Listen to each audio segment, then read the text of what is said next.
और बुद्ध ही शुद्ध है। बुद्ध मतलब बोध, मीन्स नॉलेज, और अबोध डू नॉट हैव नॉलेज।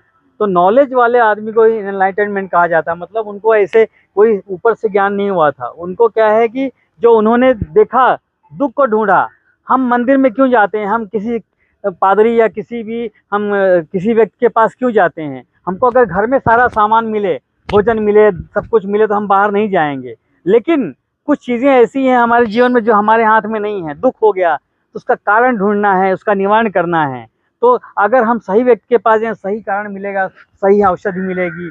जो बौद्ध भिक्षु बाउल दिखाया था, तो बौद्ध भिक्षु लोग वो चिकित्सक हुआ करते थे। लेकिन हमारे धूर्त लोगों ने क्या कहते हैं कि आप इतना दान दक्षिणा दे दे तो ऊपर वाला आपकी मदद कर देगा।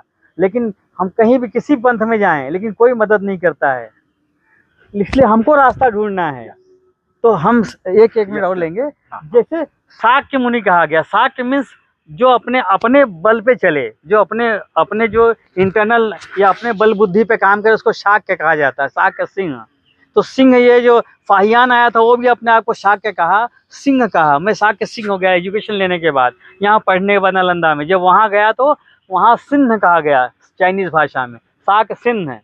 और जो शाक्य के पद पे चले, पाथ पे चले, जो शाक्य सिंह बुद्ध के जो बातों को माने, 5 शील माने, अष्टांगिक मार्ग माने, और दुख का कारण और उसका निवारणकारी सत्य, 4 अरिय सत्य, दुख का ना, वो अगर उस रास्ते पे चले तो उसको कहा गया उपशाक्य। ये हम लोग उपशाक्य हो गए अगर उनकी बातों पे अमल करेंगे तो हम उपशाक्य। उपशाक्य का ही क्या हुआ है, शाक्य का यह हट गया, उपशाक्य का उपशाक हुआ और उसी से उपासक हो गया।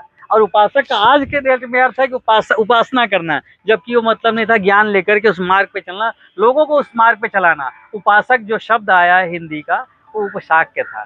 शाक्य थे बुद्ध जी, और उसके बाद जो उनके उपासक मतलब उनके मार्ग पे चलने वाले, उनकी शिक्षाओं को लोगों तो जन कल्याण के लिए, मानव कल्याण के लिए सबको बताने वाले।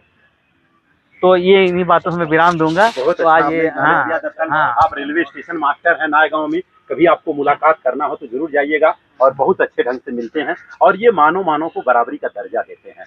कोई भी आएगा उसको रिस्पेक्ट अगर देंगे तो सामने वाला रिस्पेक्ट अगर आपको देगा तो आप भी रिस्पेक्ट करेंगे। सही बात है ना? मेरी बातों को कहीं अन्यथा तो नहीं लगा आपको? कोई दिक्कत तो नहीं? चलिए, पढ़ाई के पास रहें। Thank you.